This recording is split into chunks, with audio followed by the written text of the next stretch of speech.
Finally Mondays are gonna be good.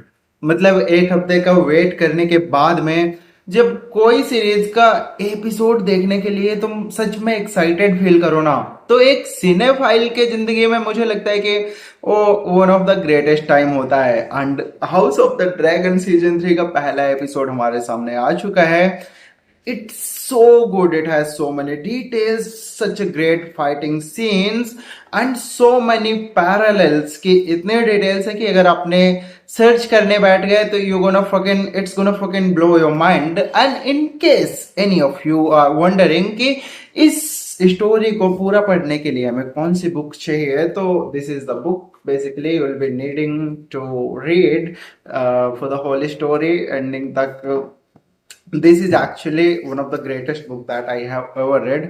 मतलब in the terms of detail, not the drama, because इसमें details ज़्यादा हैं than drama। Drama is good also। So let's wrap up। Let's talk about the new episode जो कि थोड़ी देर पहले ही देख के हटा हूँ मैं। And I have gotten so many goosebumps। But एक कंप्लेन अगर मेरी कुछ रहेगी तो वो छोटी सी कंप्लेन है कि why the fuck are you changing so many major events? And why the fuck Amond is kissing Alice? It was supposed to be me। So yeah, jokes aside, but that really felt really bad भाई मेरे तो। I can't even explain। But apart from that, the whole episode from Sheep Stealer, मतलब शुरू इतना खतरनाक तरीके से होता है that they come there and you would see him throwing a goat on the field and फिर उसे जला के and eating it।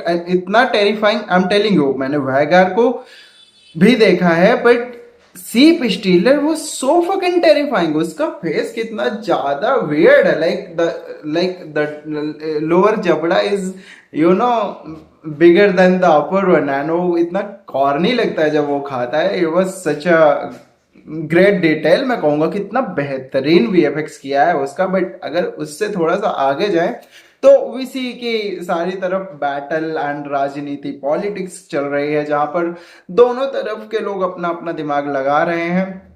एलिसेंट रनेरा के पास में जाके कुछ तो करके आई है जो कि मुझे लगता है मैं बताऊंगा तो थोड़ा सा ज्यादा स्पॉइलर हो जाएगा। But let's talk about it anyway क्योंकि स्पॉइलर फील्ड एपिसोड है। तो रनेरा के पास में बोल के आई है कि एमंड को कैसे वो भेज देगी हैरन हॉल, तो रनेरा आ सकती है, रेड केप के वो गेट खुलवा देगी जिससे कि वो कैप्चर कर सकती है fort and she can actually become the queen. अब लास्ट सीजन में हमने देखा कि रेनेरा को भी रियलाइज हो गया था कि कैसे जब विसेरिस बात कर रहा था एयर की, एगॉन का नाम लिया होगा तो Aegon the like Prince who was promised का बात कर रहा था but not this Aegon. But Alicent का बायस है अपने बच्चों के प्रति, इसलिए बेसिकली वो पावर की भूखी है। To be honest she doesn't care about her son children at all. As हमने पहले भी देखा है कि वो हमेशा इमोशनली अनअवेलेबल रही है, हमेशा अपने बच्चों के लिए। She doesn't give a fuck. जब एमंड इतनी ज्यादा बुरी सिचुएशन में था still she refuses to accompany him. Instead of she would go there and bang with Christian Cole. तो जो भी एमंड ने उसके साथ किया she probably deserve that. And Aemond का यहाँ पे हमें थोड़ा सा ग्राफ देखने को मिला कि how he craves only power.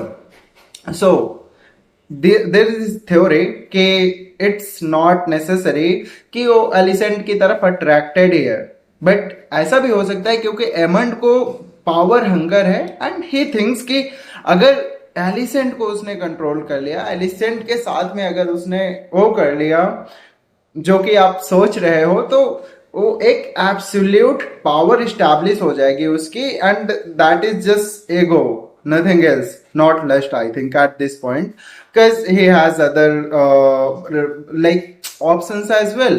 and if you see his that brothel वाला scene जहाँ पे वो होता है when we see first time him getting laid by with someone, तो that women जिसके साथ में he was sleeping is also way older than him। तो फिर वहां से हम ऐसा लाइन ड्रॉ कर सकते हैं कि how he likes to sleep with older women. तो there are two aspects of it. Either he craves the power and he really is hungry for it, and उसके लिए अपनी अथॉरिटी है एस्टैब्लिश करने के लिए कुछ भी करेगा, and either he has really really big mom missiles. सो या दैट्स इट. बट यहाँ पे हमें पैरेलल भी देखने को मिला कि कैसे एक तरफ एलिसेंट डोमिनेट कर रही है, भले एगॉन एमंड का कुछ और प्लान हो, बट एलिसेंट ने अभी तक डोमिनेट किया है यहाँ पर, and she was finally able to convince him to go to Harrenhal. दूसरी तरफ जेस डोमिनेट करता है, एक तरफ माँ जीत रही है, एक तरफ बेटा जीत रहा है, एंड ये चीज ऐसे दिखाती है कि कैसे स्टिल पैट्रियार्कल सोसाइटी है ये. इवन रेनेरा ने अपने आप को प्रूव किया है, बट स्टिल ओगार्ड instead of listening to her Jess की बात मानता है. अब ये ओवर एनालाइजेशन भी हो सकता है, क्योंकि जेस वहां पर एक चीज बोलता है while talking to that guard कि उसको रेनेरा से ही सेव करना पड़ेगा तुम्हें, तो वहां से उसका मन चेंज होता है. But still this came to my brain, तो मैंने कहा चलो ठीक है बता देते हैं. And now come to the battle. Lohar.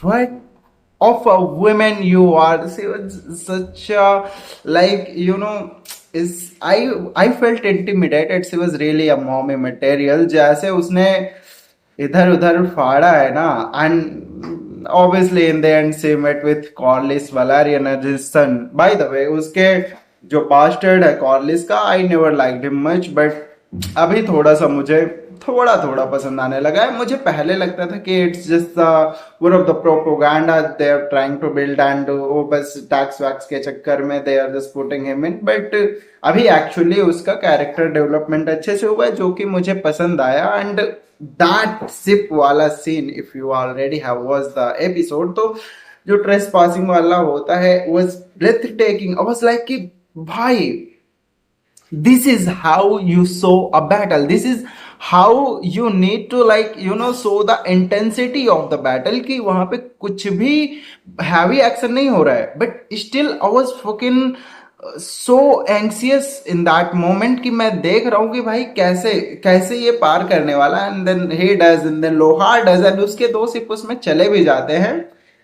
But the whole battle was really crazy.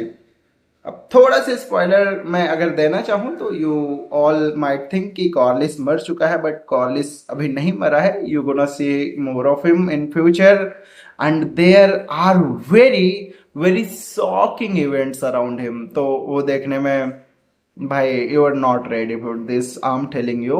But the end where the son kills the Lohar, and it was really peaceful. And then Jace, मतलब इंसानों से ज्यादा I feel bad about the dragons, because they don't choose to do it by themselves, but forcefully उन्हें इस battle में लेके आया जाता है, and they get killed the way they get killed, कि उसका पेट में वो एरो लगता है एंड वो फटता चला जाता है. एंड वो so creepy to watch, even कि I felt really sad for him कि भाई वो चले गया. एंड देन जेस अपना आता है ऊपर and he gets killed as well.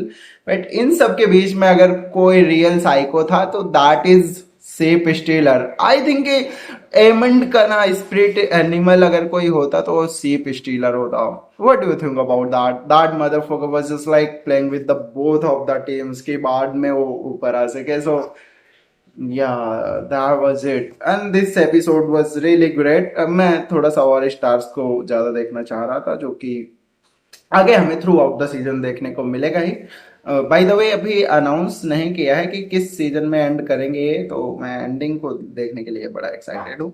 ये थे थोड़े से डिटेल्स जो कि मैंने नोटिस करे. बाकी आपने कुछ नोटिस करा हो या फिर फुल एक डिटेल ब्रेकडाउन चाहिए, जो कि बहुत लंबा हो सकता है, because I know all the details, तो प्लीज कमेंट डाउन. पसंद आई हो तो लाइक करना, चैनल को सब्सक्राइब करके बेल आइकन प्रेस कर देना. See you in the next one, bye bye.